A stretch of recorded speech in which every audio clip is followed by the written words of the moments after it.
Herkese merhaba, kanalıma hoş geldiniz. Bugün yine bir ders çalışma günlüğüyle karşınızdayım. Artık sınav haftama son birkaç gün kaldı. Hani gerçekten ikinci dönemin ilk sınavları başlıyor. Ve gerçekten çok da kolay olmayacak gibi görünüyor. O yüzden biraz stresliyim, biraz böyle işte çok fazla çalışıyorum. O yüzden size video çekmeye karar verdim. İlk hafta sadece dil dersleri var neredeyse. Edebiyat, İngilizce, Fransızca falan var.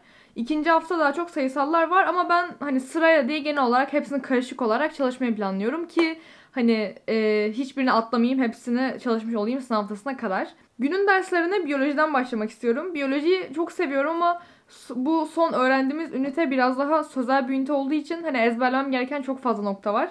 Çok böyle detaylar var. O yüzden onları daha önce işlemiş olsak da üzerinden bir tekrar etmem gerekiyor. Hemen çok lafı uzatmadan biyolojiyle başlıyorum.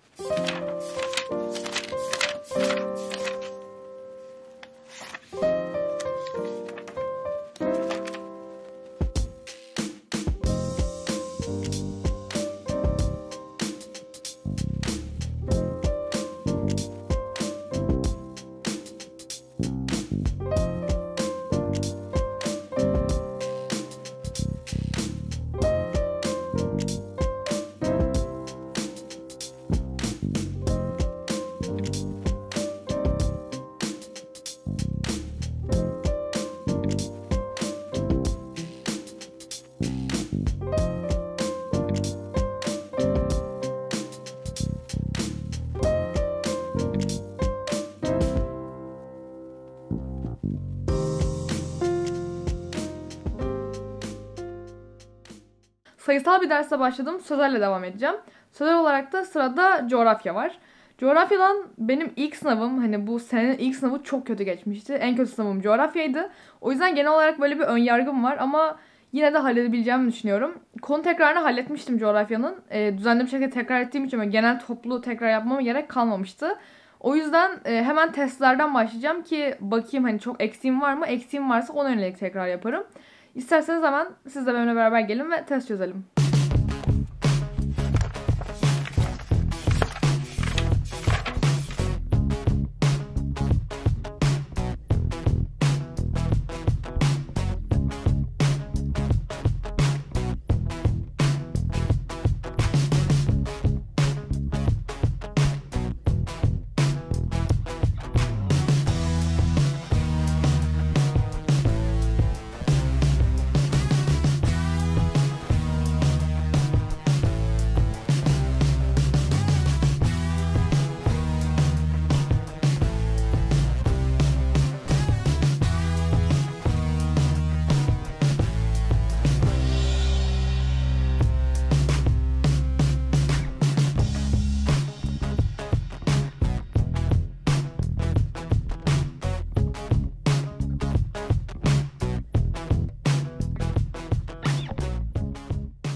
Bu coğrafya kitabından bir yanlışım çıktı. Ama saat biraz geç olduğu için şu an gönderebileceğim kimse yok. Arkadaşlarımdan da çok böyle hani açıklayıcı bir yanıt alamadım şahsen. O yüzden Kunduz uygulamasına göndereceğim telefonumdan. Kunduz'dan size zaten daha öncesinde bahsetmiştim. Kunduz sınavlara hazırlanan veya ders çalışan öğrenciler için bir soru çözüm uygulaması. Siz yapamadığınız, yanlış yaptığınız ya da boş bıraktığınız, anlamadığınız soruları fotoğrafını çekiyorsunuz ve soru hakkındaki detayları da yazarak uygulamaya gönderiyorsunuz.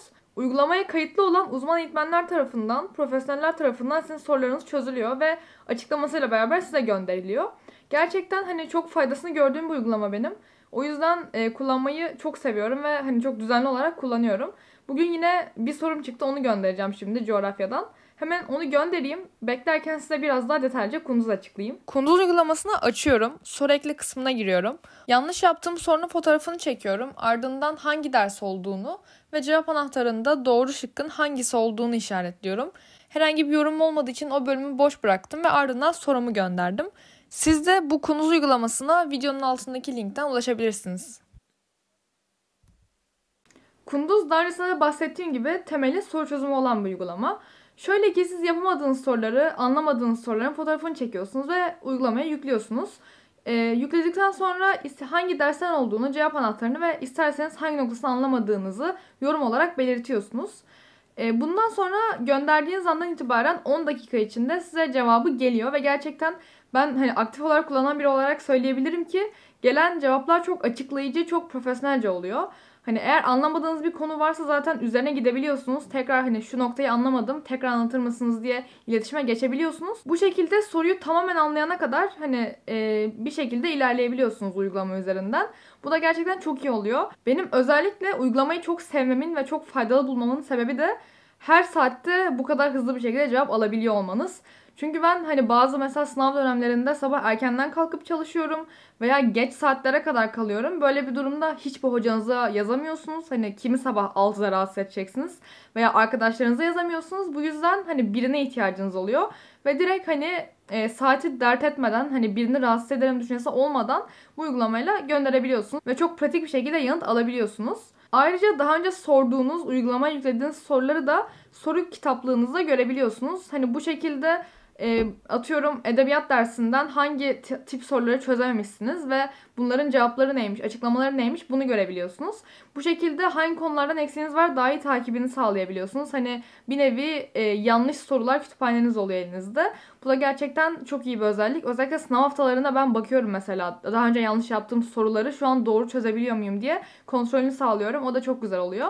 Bunun dışında uygulamanın içinde blog bölümü de var. İçinde çeşitli makaleler oluyor, çeşitli konu anlatımları oluyor. Bu şekilde biraz da motivasyon sağlıyor. Bunun gibi çok faydalı yönleri var. Zaten dediğim gibi çok kısa bir sürede cevap gelmiş oluyor. O yüzden hani yükleyip de cevap gelene kadar soruyu unuttum gibi derdiniz de olmuyor. Yükledikten çok kısa bir süre içinde, maksimum 10-15 dakika içinde gelmiş oluyor cevap. Benim de bu yüzden zaten kullanmayı tercih ettiğim bir soru çözüm uygulaması. Şu anda fiyatlar üzerinde %45'lik bir indirim bulunuyor. Bu son indirim kampanyası. O yüzden eğer üyelik yapmayı planlıyorsanız hani elinizi çabuk tutmanız faydalı olacaktır. Ayrıca bu %45'lik indirimin yanı sıra benim kodumu kullanarak 30 İlayda kodunu kullanarak bu indirime ek olarak 30 lira bir indirim de sağlayabilirsiniz. Gerçekten böyle yapınca çok daha avantajlı hale geliyor. Hani hali hazırda %45 indirim var. Üzerine bir de 30 İlayda koduyla 30 lira indirim sağlayabiliyorsunuz. Onu da söylemek istedim. Çünkü size faydalı olabileceğini düşünüyorum. Özellikle sınava hazırlanıyorsanız çok daha faydasını göreceksinizdir. Çünkü sınava hazırlanırken insanın yapamadığı bir sürü soru oluyor ve hepsini doğru bir şekilde anlamak çok önemli. O yüzden benim hani çok yıllardır kullandığım bir uygulama. O yüzden size çok gönül rahatlığıyla tavsiye edebilirim. Ben sizinle konuşurken zaten sorumun cevabı da gelmiş oldu. Hemen şurada ekrana yansıtayım nasıl bir şekilde yanıt gönderdiklerini. Ben soruyu anladım. Yanlış yaptığım nokta benim biraz dikkatsizliğimden kaynaklanıyormuş. Eğitmenin verdiği yanıtla çok güzel anlamış oldum. O yüzden bu coğrafya kısmındaki yanlışlarımı da hallettim. Artık diğer dersime geçebilirim. Planımda sırada edebiyat çalışmak var. Edebiyat için şöyle ki ben neredeyse tüm konuları bitirmiştim. Hatta hani kendime bir liste çıkarmıştım. Tüm konuları bitirdim zannediyordum. Sonradan fark ettim ki sanırım bu ay tiyatro ayı olduğu için sonradan mı eklenmiş konulara bilmiyorum ama sınavda tiyatro konusundan da sorumluymuşuz. Tiyatro türü hani edebi tür olarak tiyatrodan da sorumluymuşuz. Ve o konuya hiç çalışmamıştım. O yüzden önce onu bir tekrar etmem gerekiyor. Çünkü onun dışındaki bütün konuları her şeyi tamamen bitirdim. Hatta okumamız gereken bir kitap vardı sınavda hani içeriğiyle alakalı sorular gelecek bir kitap vardı. Onu da bitirmiştim. Çok rahattım böyle. Sonradan bir öğrendim ki tiyatro konusu da çıkıyormuş. O yüzden bitmemiş olduğunu fark ettim edebiyat konularımın. Ve ilk sınavımız da edebiyat olduğu için onu hemen böyle bir halletmek istiyorum. Tiyatro konusunu o yüzden önce bir YouTube'dan video izleyeceğim. Uzun bir video olacak sanırım. O yüzden sadece bugün onu yaparım büyük ihtimalle edebiyat için.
yaklaşık 40 dakikalık bir video izledim. Detaylı olarak anlatıyordu. O yüzden bugün için yeterli geldi bana tiyatro. Biraz da açıkçası içim bayıldı. Çok fazla terim vardı. Ama sıkıcı bir konu değil yani. Şöyle zor bir konu değil ama çok fazla detay içerdiği için bence biraz şey böyle insanı bayıyor. Hani o kadar teknik terimlere gerek var mı bilmiyorum. Ama yani yapacak bir şey yok. Sınavda sorumluysak mecburen ezberleyeceğiz hepsini. Sırada ve son olarak büyük ihtimalle çünkü saat geç olmaya başladı. Ama bitirmeden önce ders çalışmamı şöyle bir kitap var elimde. Hatta hepinizde var bu kitap. 9. sınıf tekrar testleri. MEB herkese dağıttı sanırım. Hani bütün sınıf bütün kademeleri. İçindeki testlerden hiç çözmedim şu ana kadar. Ama insanlardan duyduğuma göre gerçekten güzelmiş ve kaliteliymiş. O yüzden dedim ki ben de sınavlar başlamadan hepsini bitireyim her dersten. Bugün din kültürü çözeceğim çünkü din kültürünün tekrarını bitirdim fakat hiç test çözmedim. Hani ciddi anlamda konular hakkında bir test bile çözmedim ve sınavımızın test olacağını düşünürsek ki öyle olacak büyük ihtimalle. O yüzden çok şu an deneyimsiz kalıyorum bu konuda. Elimde de hazır bu kitap varken içinden bizim sınavda sorumlu olduğumuz kısmı çözeyim dedim. Öyle yapacağım şimdi.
Bu kitaptan da din kültüründen 4. üniteyi tamamen bitirdim. İçinden hiç yanlışım çıkmadı ama sorular gerçekten güzeldi. Tam böyle çalıştığım yerlerden geldi. Çünkü MEP kitabından çalışmıştım.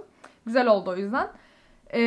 Ve ders çalışma günlüğünde sonuna geldik. Çünkü ders çalışmamın sonuna geldik. Gerçekten yorucu bir gündü. Okuldan sonra birkaç aktivitem vardı. O yüzden eve de geç gelmiştim. Her şeyi böyle çok sıkıştırmış oldum. O yüzden yoruldum bayağı ve o yorgunluğun üzerine bir de ders çalışınca hani hem verimli bir gün olmuş oldu, güzel oldu hem de yorulduğum için biraz kötü oldu. Neyse böyle genel günüm bu şekildeydi yani özetlemek gerekirse. O zaman size görüşürüz diyorum. Ders çalışma gününü burada kapatıyorum. Eğer videoyu beğendiyseniz beğen butonuna basabilirsiniz, abone olabilirsiniz ve video hakkındaki fikirlerinizi yorumlarda belirtebilirsiniz. Hepinize görüşürüz diyorum. Kendinize iyi bakın. Hoşça kalın.